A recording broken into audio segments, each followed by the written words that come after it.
కార్తీక పురాణము 24వ అధ్యాయంలో అంబారీషుని ద్వాదశి వ్రతం గురించి విశేషంగా చెప్పబడింది. ఇది విష్ణు భక్తి, సత్యనిష్ట, దాన ధర్మాలు, ఉపవాసము మొదలైన వాటి ప్రాముఖ్యతను తెలియజేస్తుంది. అంబారీషుడు అయోధ్యకు చెందిన ఒక మహాభక్తుడు, సత్యసంధుడు, విష్ణుభక్తి పరమైన రాజు. ఆయన జీవిత ధ్యేయము శ్రీ మహావిష్ణువు సేవ చేయడం. ద్వాదశి వ్రతమును ఆయన అత్యంత నిబద్ధతతో పాటించాడు.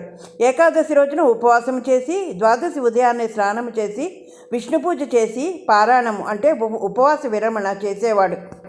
ఒకసారి ఆయన వ్రతకాలంలో దూర్వాస మహర్షి ఆయన ఆతిథ్యానికి వచ్చారు. అంబారీషుడు ఆయన గౌరవంగా నీరు ఇచ్చి ఆహ్వానం పలికాడు. దూర్వాసుడు స్నానం చేయడానికి యమునా తీరానికి వెళ్ళాడు.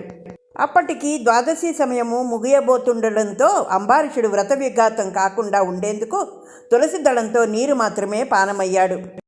తిరిగి వచ్చిన దూర్వాసుడు దీనిని అవమానంగా భావించి కోపంతో రాక్షసుని అంటే క్రుద్ధరూపిణిని సృష్టించాడు.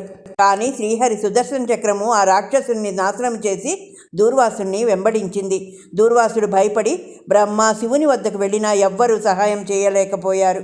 చివరికి విష్ణువుని ఆశ్రయించాడు. విష్ణువు, నేను నా భక్తుడైన అంబారీషుని ఆదినుడను, ఆయన క్షమిస్తేనే నీకు రక్షణ అని అన్నాడు.